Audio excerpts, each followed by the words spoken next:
Sorryhan. Ano ka ba? Thank you. So, paano na? Hindi na Macy. Hindi na F na. F na Or talaga. Florante. Florante na talaga. Yes. Naalala mo yung nag-home sweetie home tayo sa Japan? Yung iniisa-isa yung pangalan sa airport. Ay, sa passport. Yung hiya ako na. Ganun ka.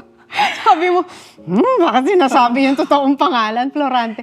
Pero ngayon, inown mo na. Hindi na. Ang sarap pakinggan. Tawagin ka sa totoong pangalan.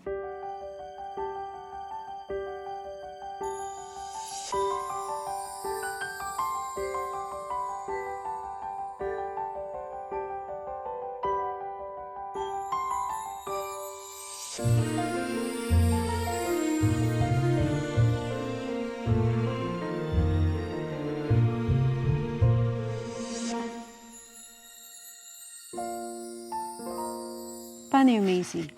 Ano na lang siya. Parang past na lang. Parang ano pa yung point, di ba? Ba't mo pababalikan yung Macy? Eh, di ba kasi sa industriya natin, lahat kilala ka Macy. Kaya nga nagulat ako, sobra ako na-touch dun sa sa pinost mo. Yun ang hinahanap natin lahat, yung identity. Tapos yung nabasa ko yung story mo, oh my gosh. Tapos na-realize ko kung ito na lang yung naging purpose ko in your life. Parang, hindi kasi parang feeling ko nung nabasa ko yun, kung yun yung purpose ko dun sa life Yun mo, talaga. na-serve ko na. Yes. Akala ko yung relationship natin sa pagbubuhok, sa yung pala yun yun. Ako rin. Yun rin yung realization ko. For the longest time, yung mga Lion King hair ko. Yeah.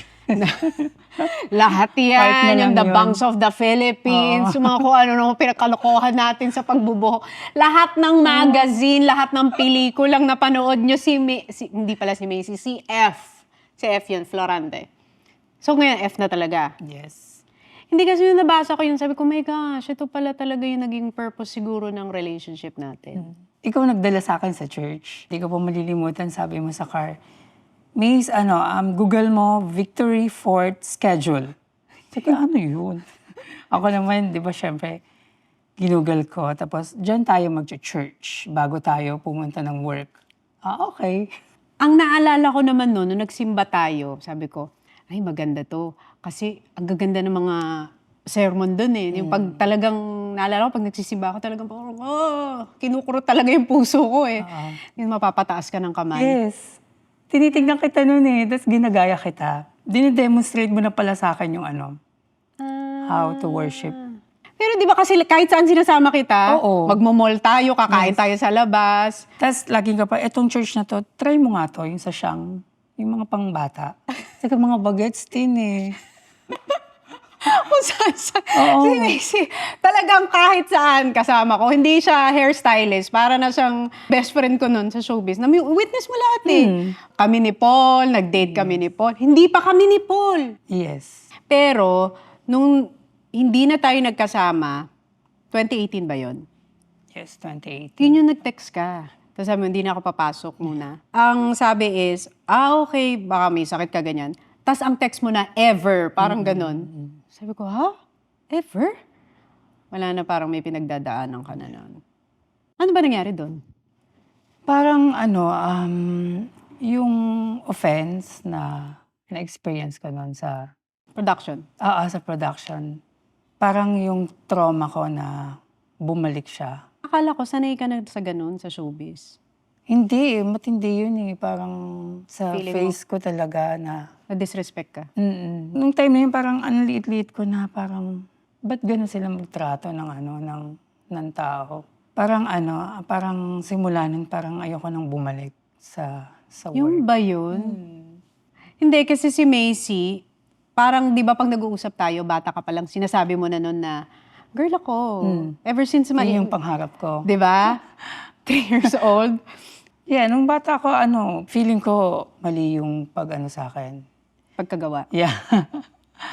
Pero, willing ka ba ikwento sa kanila ba't ka naging gay? Kasi kinuwento mo sa akin yan, di ba? Yung mami ko kasi, pag pumupunta siya sa work, iniiwan kami dun sa kapitbahay namin. 2 kami nun nung sister ko. Tapos, yung sister ko, buti na lang pinapalabas niya nung guy. Tapos ako yung naiiwan. Tapos doon na, yun, nangyayari May ginagawa na yun, siya oh. sa'yo. Kailan ka nag-all out ng... Siguro mga 15, doon na ako na-expose sa mga kailangan palang uminom ng ganyan, mga female hormones para magmukha kang babae, yung skin mo, yung hugis mo. Parang pag nilulook back ko, hindi pala ako masaya nun. Parang fake lang. Nung nag-all out ka ni Gay? Yes. Parang anlungkot ko pa rin nun. Pag-uwi ka? Yes. Yung ang babaw lang nung happiness nun. Unlike ngayon, na yung nalaman ko na yung real identity ko pala is through Jesus. So, nung time na magkasama tayo, di ba, in-all out mo, nag-boobs, lahat. Di ba, gender. Tapos naalala mo yun for the longest time, Yes. yung bago ako ikasal. Desidido ka talaga, hindi, ito talaga magpapasaya sa akin. Sabi mo pa yun, di ba? Naging masaya ba? Mas lalo ko nalungkot. Yung parang pag akyat ko, feeling ko yun na yung pinakang... Peak ng pagkababae. Yes, wala palang laman. Empty pa rin. Parang mas nalungkot pa ako. Parang mas na-depress pa ako. Parang mas nahiya pa ako sa tao na humarap. Sa family ko, lalo na sa mga pamangkin ko, parang mas nahiya ako. Nung time na yun, akala ko pa naman, yan, magiging masaya na si Macy kasi ito talaga ang gusto niya. Naalala mo, pag nasa PBB tayo, pinapanood mo pa yon. Ito talaga. Naalala mo? Sabi ko, Macy, ano ba yung pinapanood mo? Sa shooting ng movie, Macy, ano ba yung pinapanood mo? Ito talagang gusto ko din. Talagang magiging girl na talaga. So, paano yung turning point na, di ba 2018, naghiwalay tayo? Kasi nga yung personal struggle mo noon sa industry natin. Ano nang nangyari after 2018? Kasi hindi na tayo nagkausap noon eh. At 2018, bumalik ako sa salon. Mas lumala. Parang feeling ko, na kapag umalis ka sa isang work, parang pahirap ng pahirap. Kasi kailangan matapos mo yan, ma-endure mo yung hirap na yan. Kasi yung next na papasukan mo, wala namang madali eh. So, tama. Yun yung na-experience ko. Mas mahirap na.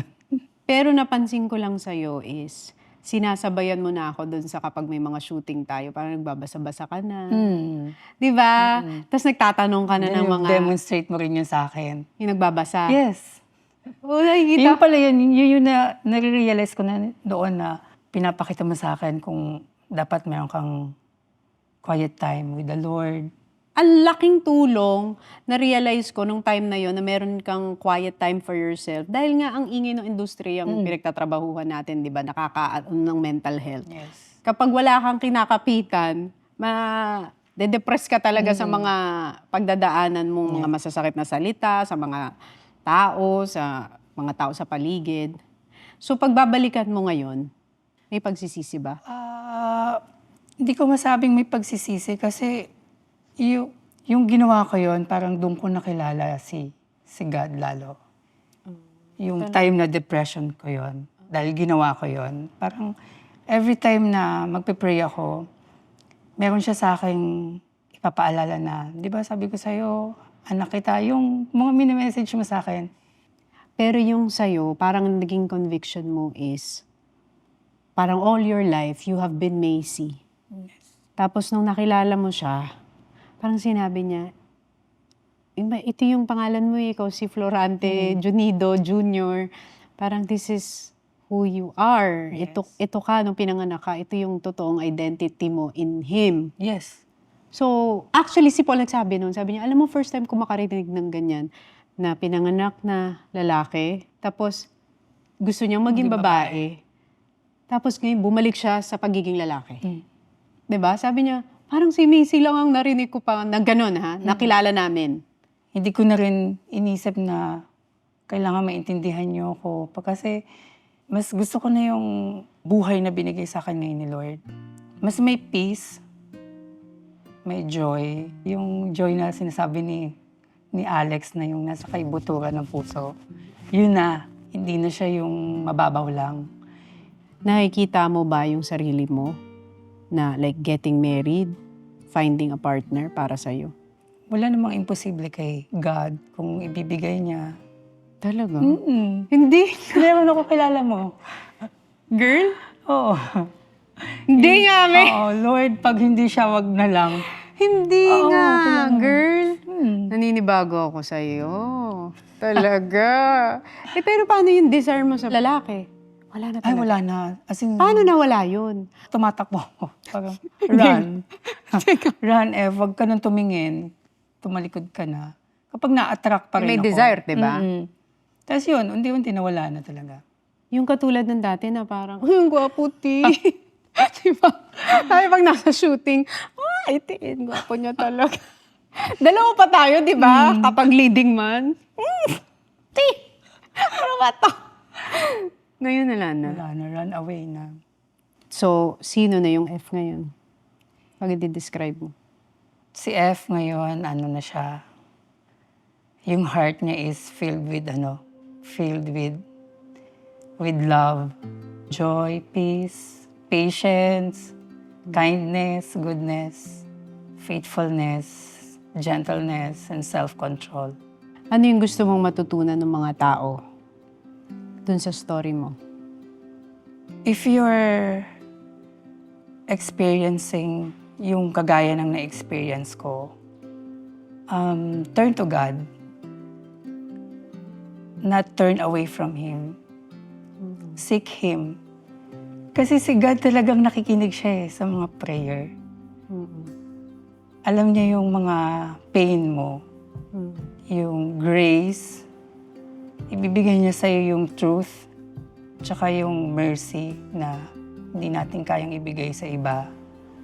So, siya lang makakapagpuno nun. Yung love niya sa'yo is constant and eternal. Walang hangganan. Kung may pinagdadaanan ka na feeling mo end of the rope na, si God yung magdudugtong nun. So, ano na yung purpose para sa'yo? Yung purpose ko pala is yung everything na gagawin ko is all for His glory. In everything na gagawin ko, I want to give honor and glory to Him. Yung love na pina-experience na sa akin. Gusto kong i-share sa iba yung genuine love.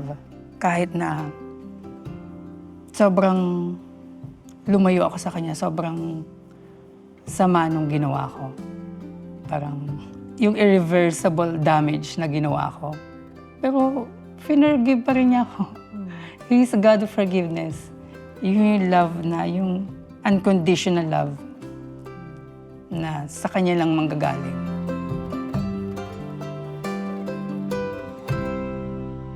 Naalala ko yung unang-unang asap ko sa'yo, sabi mo sa akin, nagbabasa ka ng Bible? Sabi ko, hindi. Magbasa ka ng Bible. Sa isip ko, bakit? Paano sisimulan?